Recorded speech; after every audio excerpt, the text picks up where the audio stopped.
Everything I say is wrong, then what do you think? There's your key. There's your cue.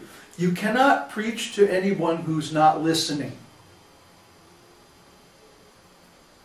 Your arguments will just bounce off of their shell of denial, which is a kind of unconsciousness.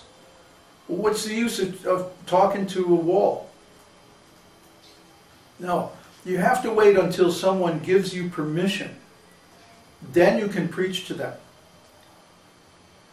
So there's two ways. Either you can wait, or no, three ways. You can just sit and wait until somebody comes, oh, you look like a wise person. I think I'll ask you, what's the secret of life? Huh? Good luck with that one. Waiting a long time. Then there's another strategy where you hang out your shingle. You say, hey, I'm a wise person. And then you wait for people to come and ask you questions. Or you can seek them out and start chopping away at their philosophy. That's the fastest way, but it's also the most trouble. I've taken a middle path where I put out philosophy that comes from the Vedas, and then I wait for people to question it. And when they question, then I defeat them. And if they have too big of a false ego, they go away. But if they're a little humble, then they stick around and say, oh, what can I learn from you? See, my attitude in life has always been that if I ran into somebody who knew something that I didn't know, I would learn from them. That's been my policy. That's been my attitude my whole life. It doesn't matter if I like you or I don't like you, or whether I might disagree with you about something else or whatever. But if you know something that I don't know, then let's sit down and talk about it, because I want to find out. I want to understand what it is that I don't know. So first of all, a person has to be brought to the place where they can see there's something that they don't know. And that's very difficult, because basically you're trying to get them to rise above their own ignorance. And if they're not so inclined, then you're never going to get them to do it. I mean, Prahlad and Hiranyakashipu, they were preaching to each other. Prahlad was saying, no, you should accept God. And Hiranyakashipu says, no, you'll accept materialism or I'm going to kill you. So neither of them could convert the other one. And you'll find that in many cases, or even in most cases, you won't be able to convert another person to spiritual viewpoint. That's because, as Krishna says, Sa Mahatma Sadurlabha. Such a great soul is very rare. For example, we have almost 300,000 views on our YouTube site. Yeah. And within a week or two, it's going to hit 300,000 views. But out of that, how many people have come to the site? Maybe 30,000, maybe 1 out of 100, or 1 out of 10 or so comes to the site. And out of them, how many actually register and get on the forums? Maybe another 1 out of 100. And out of them, how many stick around and actually become students and, you know, start going through the whole program? And maybe another 1 out of 100. So that's 1 out of about 10,000 or less. So we can understand this philosophy is only for the most intelligent people. It's only for the people who have a real need for it. It's only for people who have enough pious activities in their background that they have the karmic qualifications to receive it. It's not for everybody, in other words. So don't expect, if you're the average person, if you have less than 10,000 friends, it's pretty much the odds are you're not going to find anyone that you know who is ready for this philosophy, unless your friends are very highly qualified. So, you know, the odds of finding a person to preach to easily are very low. You have to pretty much go out there and beat the bushes before you're going to find anybody who wants to hear about this philosophy. Most of the people that you'll be talking to don't want to hear about it. They think they already know. They've been told their whole life that they already know the secret of creation. It's just the Big Bang and then random evolution.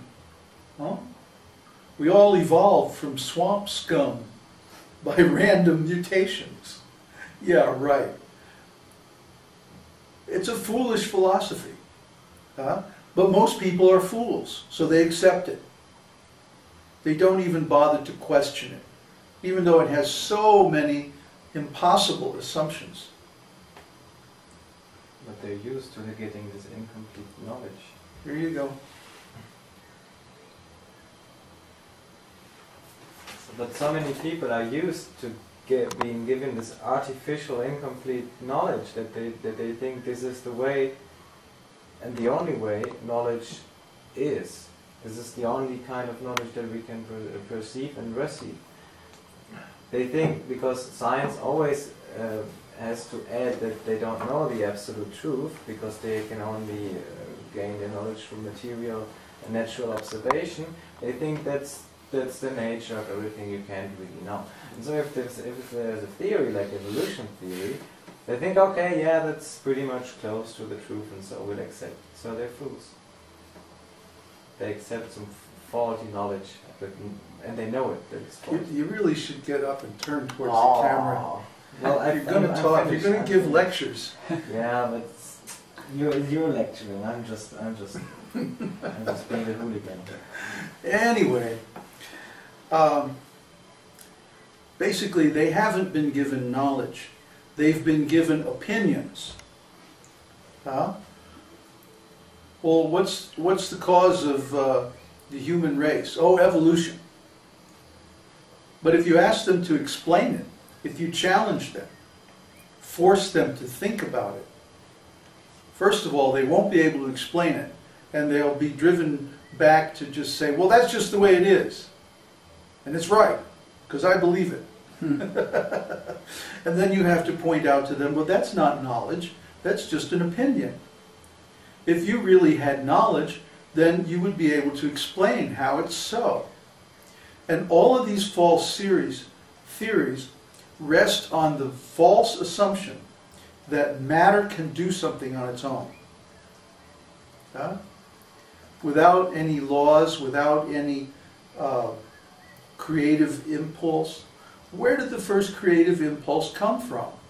They can't explain that. Where did the laws of the universe come from? They can't explain that. Where does the energy of the universe come from? They can't explain that. Where is it explained? In Vedānta-sūtra, in the Vedas, in Srimad Bhagavatam. All these things are explained. And so finally the mystery of creation is revealed. But if they are satisfied with simple opinions instead of knowledge, in other words, if they don't think about what they know, they just have taken other people's opinions and made them their own, uncritically, then you won't be able to convince them, because they're satisfied with this plastic, phony knowledge. It's not real knowledge at all. Real knowledge means that a person has conscious awareness of the assumptions and the structure of what they're calling knowledge. And that if you ask them to explain it, they can give a good account of where it comes from and why it is the way it is and so on. There are very, very few people like this. And even they can't explain the answers to these questions. Basically, everything they tell you is some kind of evasion of these questions. And if you just pound on these questions again and again and again, Eventually, they'll have to be forced to admit that they don't know. So did that answer your question?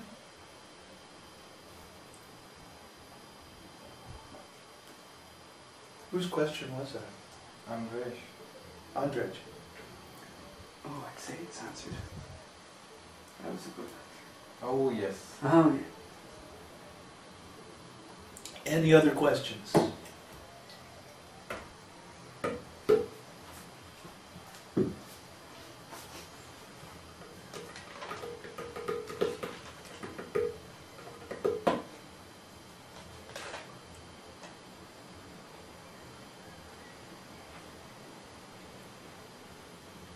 You have to start thinking about this stuff.